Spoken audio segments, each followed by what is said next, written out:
Okay, guys, okay. I got my little teapot here. Welcome to Tea Time Tuesday. I don't know if you could see, but I have my companion right here. Let me get on this bed real quick because Tea Time Tuesday is going to be a little bit different than usual. And this one, I don't trust this one. I feel like it's going to knock everything down. I usually have, all this on a little bit more that way. I'm just going to turn it like this. Anyway, today is, what do you call it? A little chilly in here. It's been why I'm wearing my sweater. But hubby liked my socks. They're pumpkins. Oh, watch it. He doesn't like it when I talk. He's going to leave. Thank you. This bed was see, it's a little bit more straighter here. Anyway, I know a lot of people have been watching like a lot of videos about the workplace and the 9 to 5 and all that. But the thing that I've been noticing is that when I grew up, yeah, my dad was, he worked in a factory, and I remember he worked in so many factories. As a matter of fact, when he worked in, sit down somewhere, sit down, lie down on your bed, sit down. He, what do you call it? I remember one factory he worked in, and he worked for a candy company, and God bless his heart, he's going to be 92 years old this year. And I remember he used to bring back, come over here. You better sit down by the door. Don't make me get up. He used to bring home jelly beans, like a lot of jelly beans. And I'm not talking like little, I'm not talking about little bags. Barrels. They were barrels of jelly beans. These things were humongous, and they were filled. I mean, they weren't that big, but they were a good size, and they were filled with jelly beans. I mean, I guess that's why I love jelly beans so much, because I used to eat them a lot when I was a little girl, when I was like, I don't know, 6, 7 years old. And then he worked in another factory. Again, he used to work where they made cookies. And he used to come home all the time with all these cookies. Because that's all you do is, pack cookies and pack cookies. And he used to come home with a lot of cookies, different flavored cookies all the time. It was awesome. And so he used to work in all these different factories. And, back then, they always let you come home with stuff. Not these days. You can't. I don't care where you work. They're not going to let you come home with anything unless you pay for it first. And so wherever he worked, you always used to come home with the stuff that he worked with. There was other ones, but the ones I remember were the jelly beans and the cookies. Cause I was never ever get enough of those. But again, those were his 9 to 5 jobs. Yes, he did have a car. Yes, he didn't have to transit. He would drive there and drive back. And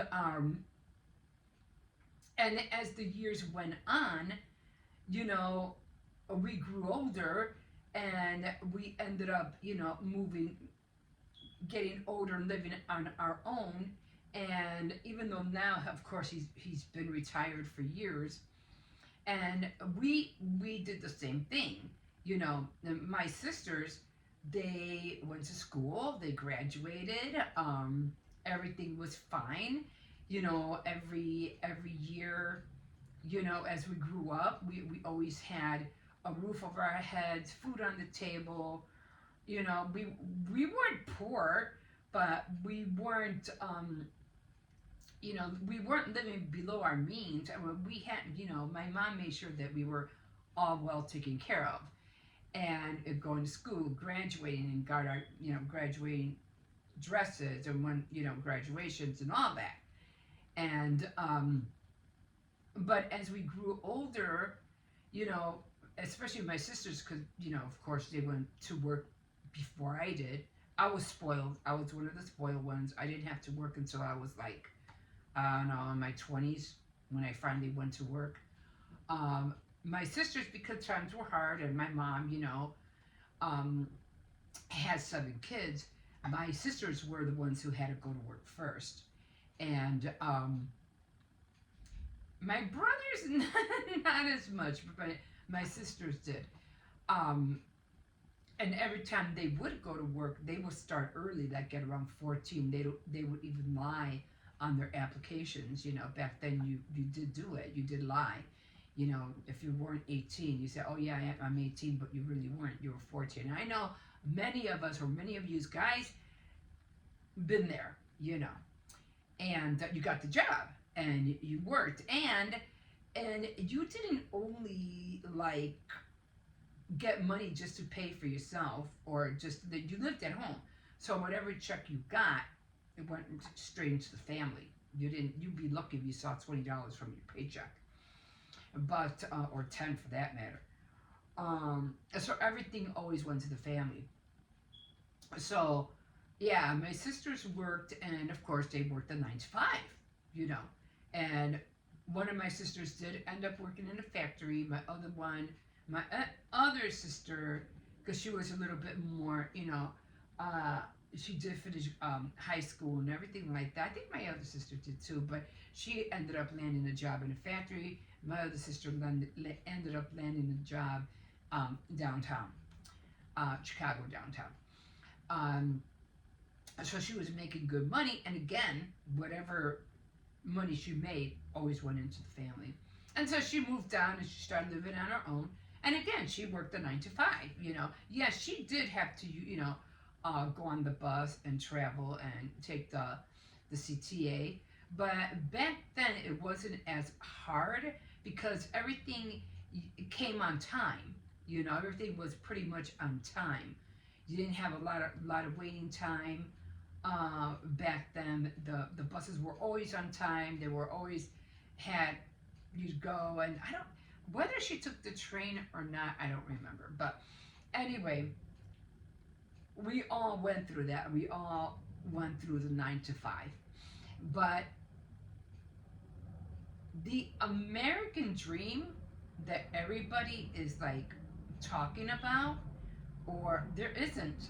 The American dream, and which maybe my mom touched like a fraction of it, or nearly pinched the surface, but I think after the 60s and 70s, the American dream died with those generations.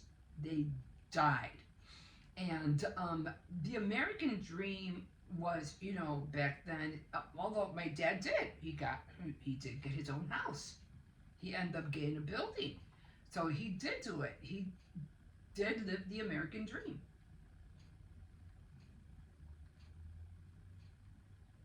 You get married, you have kids, and you buy a home.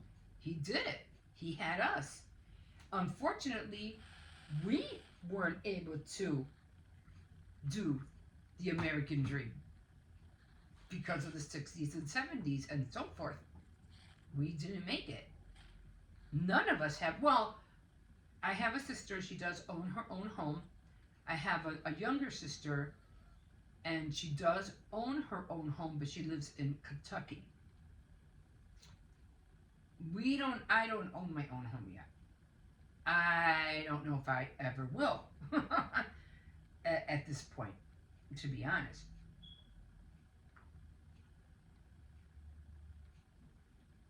So, did I live the American dream? No. Will I ever? I don't know. I only have I'll be lucky if I have 40 years more left on this earth. If that, if I take care of myself. Um, but my dad did, and my mom did. They did it. Kudos to them. But the American dream back then what was just that. You work, you know, you go to school, well, my parents didn't go to school, but you work the 9 to 5, you save up money, and you buy a house, you get married, have kids, and voila. Some of you, if you guys went to college, you were able to do better because you would have that house in the suburbs and have that white little picket fence. And that was the American dream in the, I'd say about 1940s and 50s, was the working 9 to 5, buying a house in the suburbs, and having the white little picket fence. So that was, and it was the American dream for decades, decades. That's what everybody was looking for. But as generations went on, now you have to remember who gave us that American dream. I would say the automobile companies. When Ford came out with the automobile, and you know things, people were just inventing things and inventing things. I'm not saying it wasn't easy. There was a lot of salesmen out there that you know that had good products, and there were a lot of salesmen that didn't have good products, and they kind of struggled as well. But for the companies who ended up making automobiles, they they were right there. They were right there, and they were on top. And they made a lot of people, or they helped make a lot of people get to their American dream. Ford in Denver and in Detroit, where they built Ford Oldsmobiles, you know, um, that's how they were able to buy, save up their money and buy that house with the white picket fence. Even in Christmas Story, the dad, he was an Oldsmobile man. So yeah, and back then it was a lot more easier because you had a car. You were able to get to your job and back. Maybe a half an hour at the most. You start at 9 o'clock. You leave at more or less 8:30. You get to your job at 9. 5 o'clock. You get home at around 5:30, if that. But and a lot of people did live that. But after the 60s and 70s, and after people started dealing with banks, and banks were a very, very big downfall, a big mistake that people ended up doing, was giving their houses or their homes to real estate.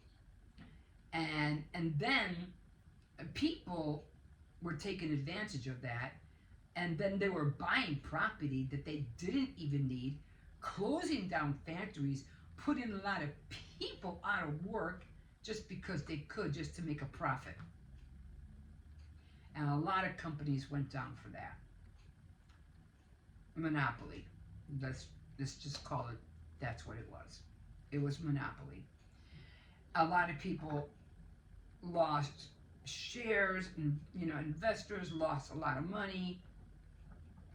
A lot of people lost their jobs, didn't know what to do, so it was starting in the 60s to 70s. It was starting to become chaos. And so you kind of ask the question, well, what is the American dream now? It's not 9 to 5. It's not buying a house in the suburbs, looking for that little white picket fence. And if you even try to do that, you both would have to work 9 to 5, and you both wouldn't even be working 9 to 5. It would probably be more like from 6 to 11, if not more hours. 12, 14 hours, both of you, just to make it's crazy. But cause you can have 2 jobs and still not make it, especially not now. You might have been able to, touch the surface in the 70s and 80s, maybe 90s, but very minimal people did that. And no thanks to the hippie days, they just wanted to live free, love free, and not do anything. Kind of ruined it, you know, for the further generations. So that wasn't good. They didn't want to do anything. All they wanted to do was live free, love, and all that stuff, and not do nothing, and be high all the time. So that didn't get us. That didn't get the future generation. That didn't help us any. It might have helped them, maybe, because I'm pretty sure by the time they hit their 20s or 30s, I'm pretty sure they were like, oh shoot, now what? Yeah, you just screwed because you did nothing during your hippie years. Look what happened. Look what you did. Because you created nothing, look what happened to our future children. Look what you taught them. Nothing. So, for us now, the American dream is gone. Even when you think about, the malls, remember the malls? I don't think the malls were like, yeah, when people were starting to make things and stuff like that, people were getting into fashion and, all that stuff. And people really didn't go to the malls really to buy clothes, which would be nice. You had your radios, technology or whatever, tech or whatever back then. Radios, Zenith, remember Zenith? Um, Record players, because you wanted to play those albums that we got in the 1970s and 80s. Those big stereos, what were like the 3-tier stereos with the boom boom speakers and everything like that. And yeah, but when we went to the mall, we didn't go to the mall like really to hang out. Oh yeah, we went to the mall to the theaters, but it was more like a hangout place. It was like more to be around other people, just to be part of life. To make you feel like, yeah, I belong. I belong. You know, and it was fun, going out every Friday night or a Saturday. You couldn't wait to be off of school, especially in your teenage years, and go either roller skating or to the mall or, It was awesome because that's all you wanted to do was just go to the mall. Not to buy anything, just to hang out with people. Humans with other humans. You'd be lucky if you go to the mall, you come back with a tiny little bag of I don't know what. Jewelry? Basically. But it was just the idea of going and window shopping. You know what I mean? But that's what the mall was about. But then all the malls started dying.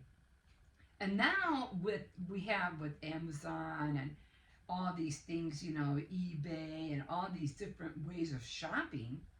Back then we had Sears and Roebucks, we had Carson's, we had these big fashion markets, and they had their catalogs. And if you wanted to buy something, you could order through the catalog, and then they would ship you your stuff, but you had to go through a catalog in order to order it. Now we have our phone. That's our catalog. But it doesn't only have a catalog, it has movies and games and everything else under the sun that you want to order. Firearms, machinery, people who would like to fix cars and or whatever. It's like you could shop for anything, and you don't even have to go out your door. I mean, it comes right to your door. And we could even do that with food. You don't even have to go out for dinner. Dinner could come to you. It's like, yeah, we're living in the future. That's awesome. It is awesome. But at what cost? Right? What is it costing you to live like that? Not even people who work the so-called their 9 to 5, and it's not even 9 to 5 because you have to get up. If you have to be at a job at around 9 o'clock, your butt has to be up at least by 4 or 4:30 to be out the door. You know, to make it on time, especially if it's if you wherever you're working is congested with people, and you don't want to be on a train with lots of people, and you're trying to catch an early bus or an early train, you got to get up extra early. So the hours are not 9 to 5 anymore. They're more um, like 8 to 6. So you have like an hour and a half, like 3 hours added to your 9 to 5. So it's 9, 10, 11. So it's almost like it's almost like 12 hours. It's not 9 to 5 anymore. It's 12 hours. So it's not an 8 hour job. It's a 12 hour job. Yeah, you go to a place, but it's taking you 12 hours to do an 8 hour job, if that. Because mostly right now people don't even have um, the, how would I call it,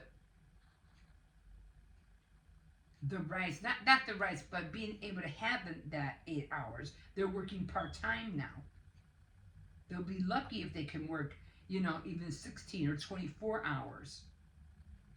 But in a funny way, guys, in a funny way, that would be a person's best bet. Ditch the 9 to 5. I mean, I know you, especially if you have kids and family and stuff like that, but start creating something. Start doing something on it. Start selling pies or whatever. Start, selling stuff on the side. Have a side hustle. This way you can work part-time, and your other part-time work would be at home. You making something so you could sell on the side. That would be your best bet. And you'd be surprised what you could do and what you could sell.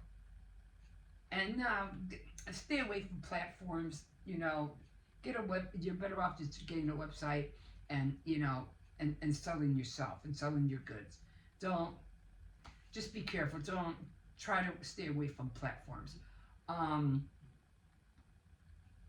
I'm saying because I'm not retired yet, but I will be. But I get income because I'm a widow, and I'm realizing that now. It's like, wow.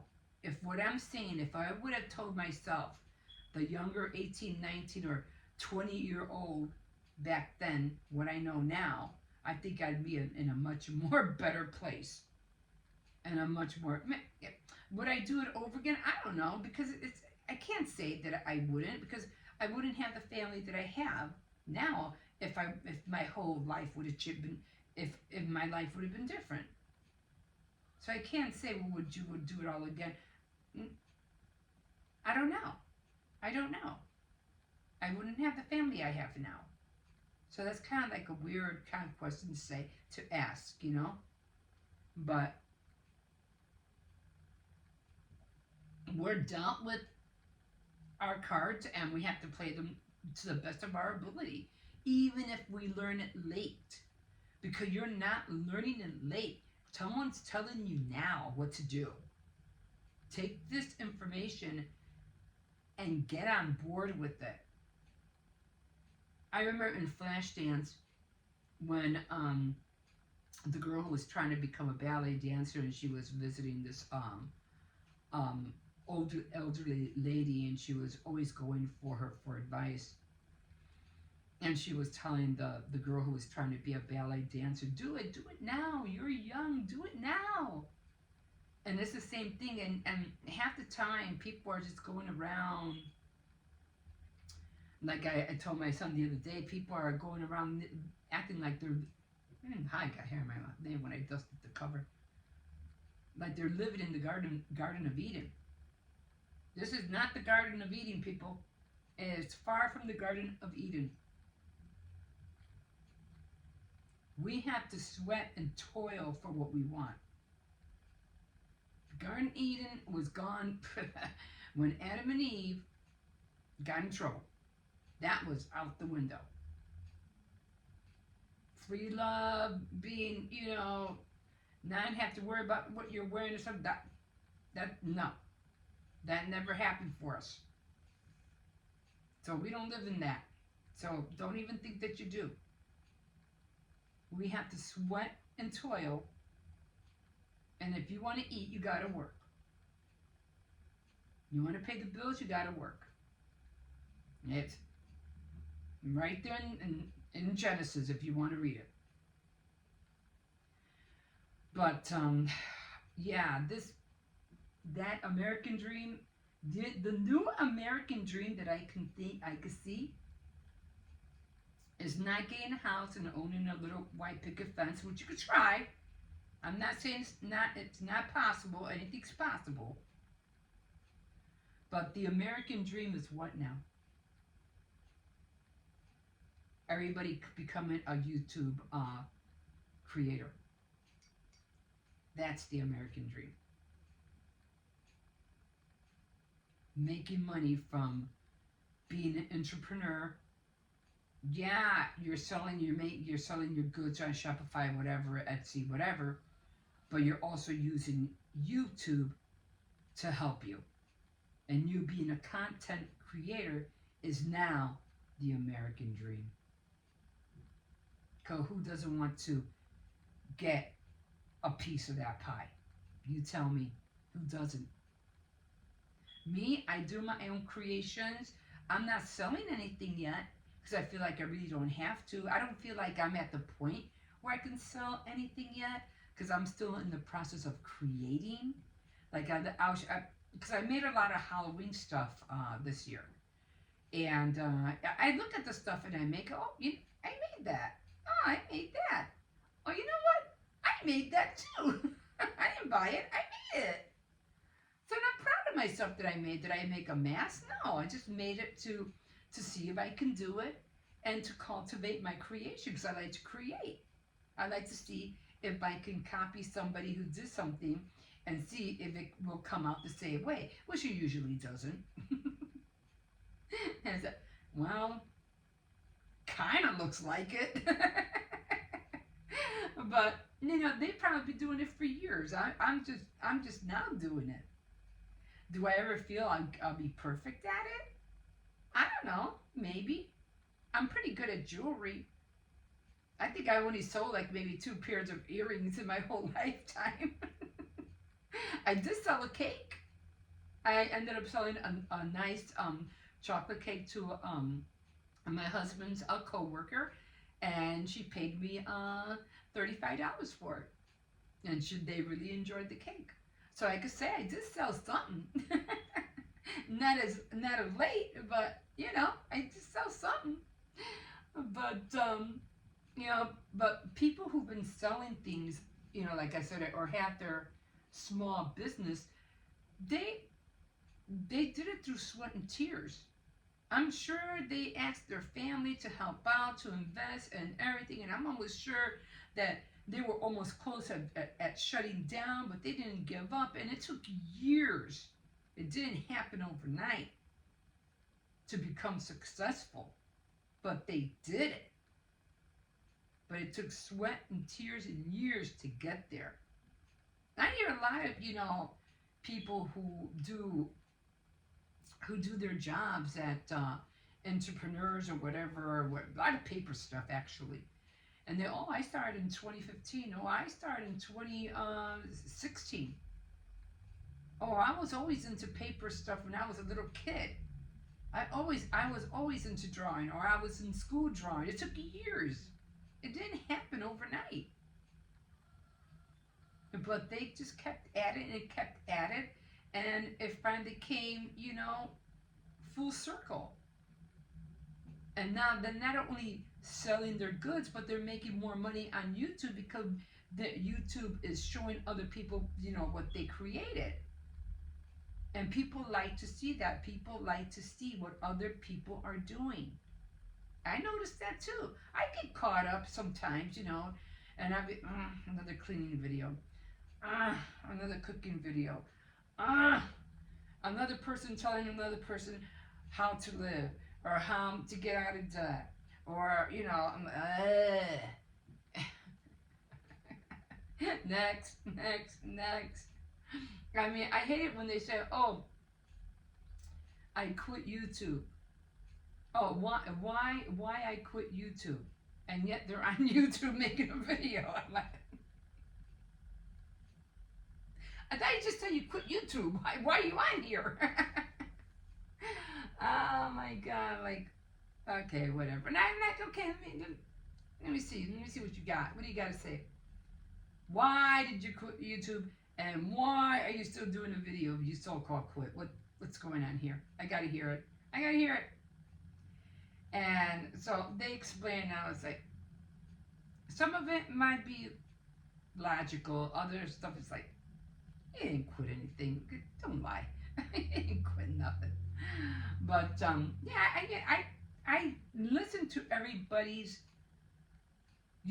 opinion. That's really what you're doing. You're just listening to other people's opinions, or how they do things, or how they spend their day, or how they spend their money.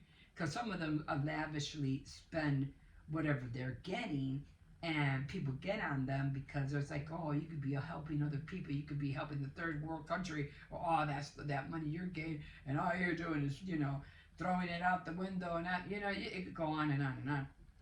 But hey, I sometimes feel people who earn all that money and who spend it foolishly, and are like, oh, you gain all this money but you're not doing it. I see them as Robin Hoods. They take from the rich and give to the poor. That's all I see them as. Robin Hoods. You're a Robin Hood. Because regardless of how much money they're making, regardless of how much money they're spending, they're buying from the people who are working as cashiers, as packers, and everything else. I remember one time, I think it was who? Oh my God. Oh, it's her name. Oh, the Kardashians. When she had just gotten a divorce, I don't know, a football player, I don't know who she was married to, and she was going to get married again. And she was going to get married in out of state. And I was like, no, don't get married out of the U.S., get married here. Because all the money that they're going to be buying us is going to be all go to I think it was London or something, or the UK. It was going to go over there.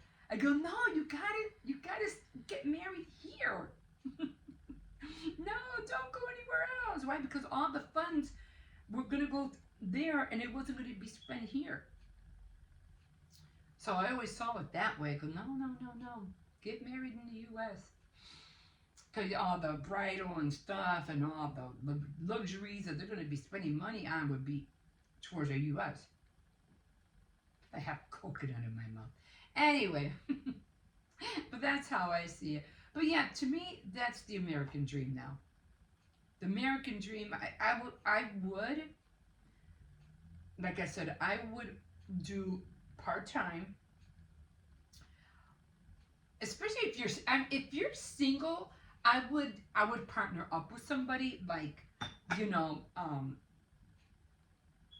like roommate with somebody to make ends meet. That would be another smart thing to do. Stay home. Don't leave home. Rent your mom's room. Give her half of the pie that you make at work. That's your best bet. instead of trying to go out, and try to pay, and who knows, especially with the rents going up so high, food prices and everything going up so high, just stay home and pay where you're at, pay your home, where your parents, if you're still with them, pay rent, give your parents the rent, and you know work your job, go to school until you can afford to move out, like literally afford to move out. But yeah, I would see it that way.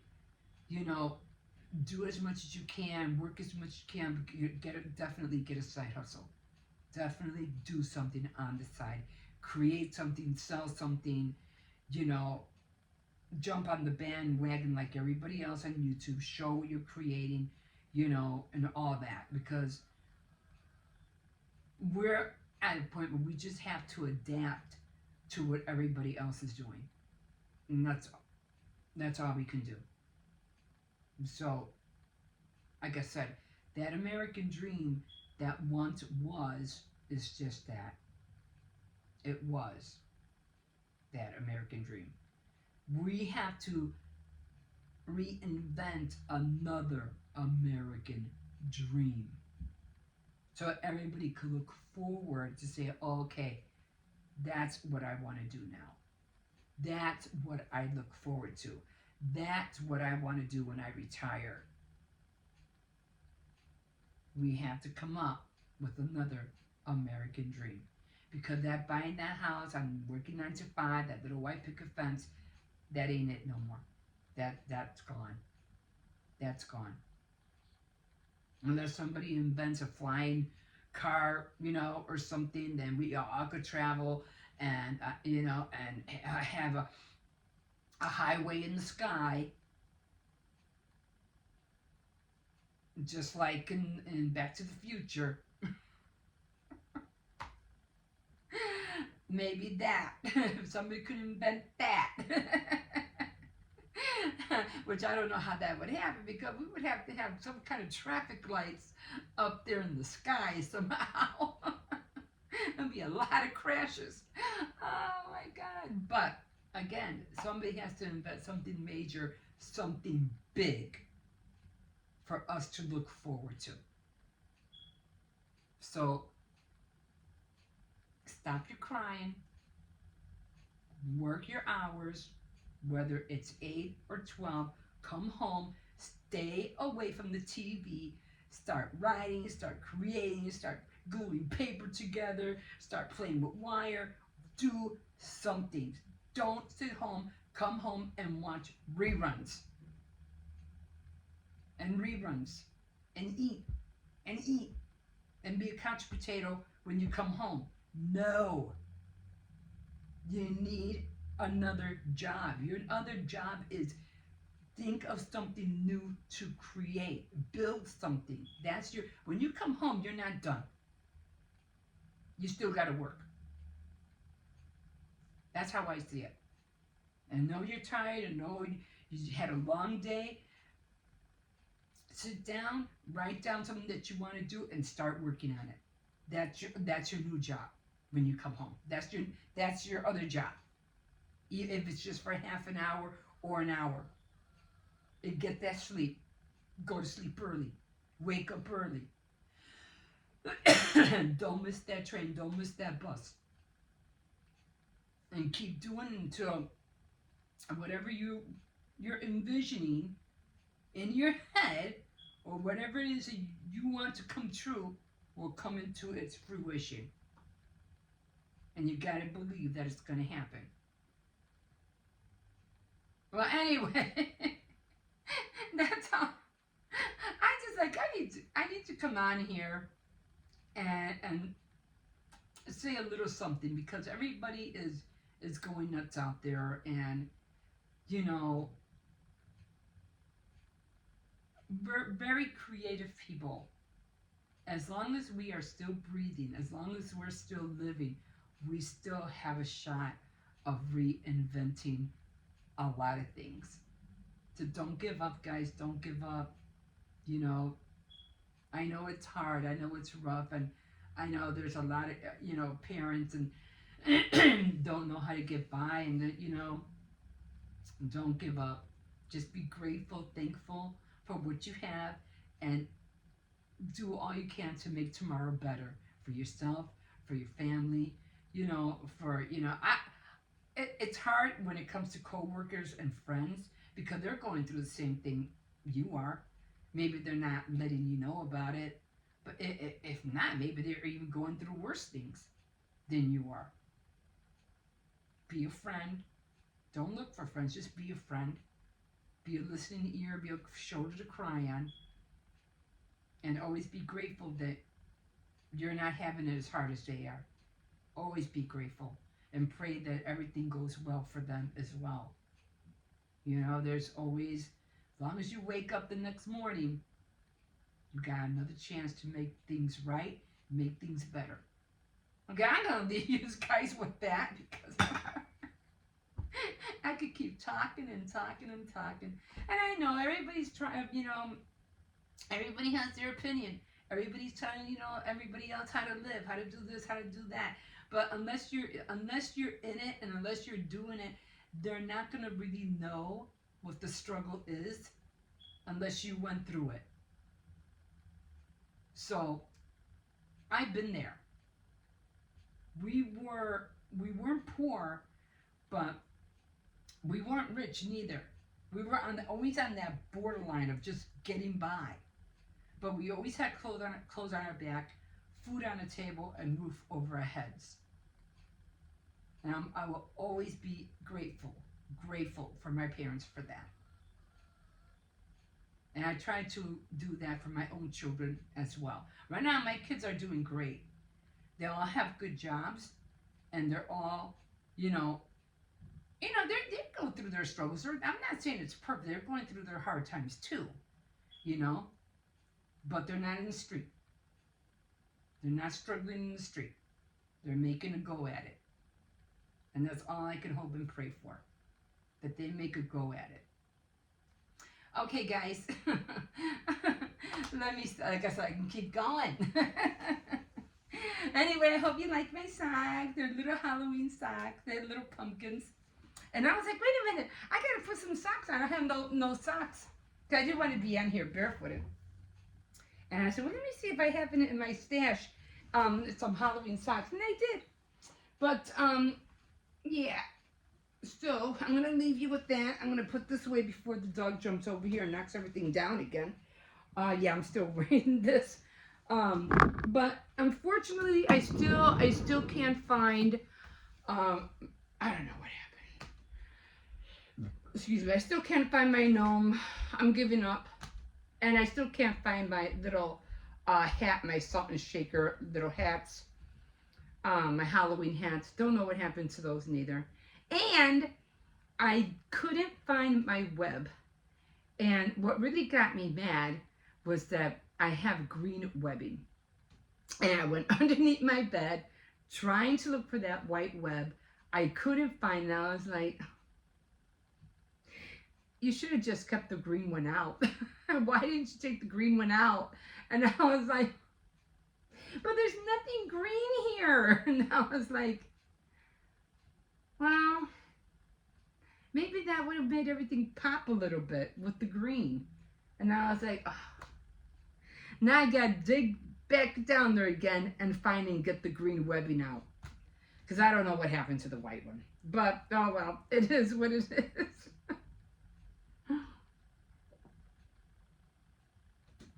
I think I'm done with this tea. I don't think there's any more in here. I really like this tea. It's good. It's the true blueberry. It's really, really good tea. I wish I had a microwave. I could microwave this real quick.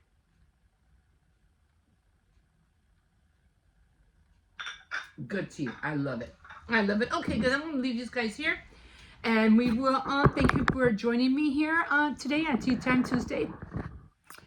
Haven't been reading lately. I'm not going to lie. I have not been reading lately. I'll try to jump on it again next week.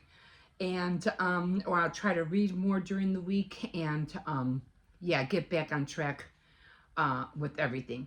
Okay, guys, don't forget to like, subscribe, and if you wish, you could definitely comment. I'll see you later. Have a great day. Bye.